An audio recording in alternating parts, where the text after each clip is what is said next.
I just made a video acknowledging 9/11, the World Trade Centers, that disaster, and my co-relay is dead and resting in peace. Or pieces. Is kind of all rotten up now. In that same video, I told you that I would make a video explaining that giant tank on my desk in the background. So let's get to that. You may remember this same exact place. I've made many videos here, especially this spring when I was emerging my fly traps from dormancy.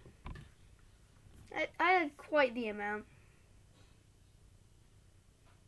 And now most of them have been kidnapped by squirrels or died to root rot.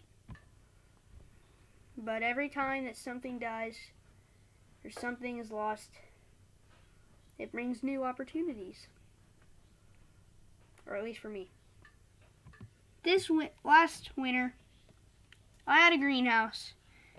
And that greenhouse held my sundew, my Nepenthes, my pineapple, and some other things like that. And you know what happened to that greenhouse? It got infested with gnats, so I had to take it down. And it wasn't really doing its job. In fact, it killed a few of my plants due to suffocation, if anything. And it infected every single one of them with fleas and stuff.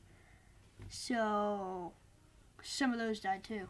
And so instead, this is why I created this big old tank. It used to be a bog garden with soil and carnivorous plants. That didn't work either because there wasn't enough light. So I did some recycling and problem solving. First in this corner here, well actually let me show you the setup first. This is the actual setup. Got grow lights over the plants. Right here we have all my dragon fruit seedlings, which are doing super well. Also, I have to admit this is really clear glass for the video. But my dragon fruit is doing super well, so that's amazing. Here's my Drosera alisae. And right next to it is the beast of the Nepenthes plant that you've known for a little while now. And it has quite the foliage, as you can see. Spinning the camera around, hold on.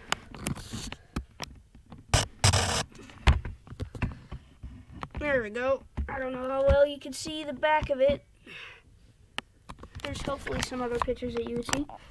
But there's so many upper pictures. There's like 4 of them. Here's 1, 2. Here's one in the back. You can see that.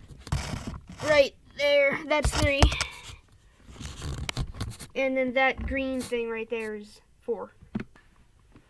And it's doing really well. And it also has this propagation chamber where I'm propagating some Drosera cuttings. So that's great. I'm probably going to move out the dragon fruit since they don't really need this. And I'll set up a different setup. And instead I'll put my Nepenthes Miranda in. It'll probably actually take this out too and move it into a hanging pot and put it up on my somewhere. Because it doesn't actually need humidity. It just needs light. And I figured that out last spring. And so I realized all that time setting up that greenhouse and grieving the loss of it at the same time was a giant waste of my time. So I'll move this out, and if I ever get any actual plants that need something like that, like my Miranda will be in there. Like if there's a truncata or something like that, then I'd keep it in here too, because this is those who need it.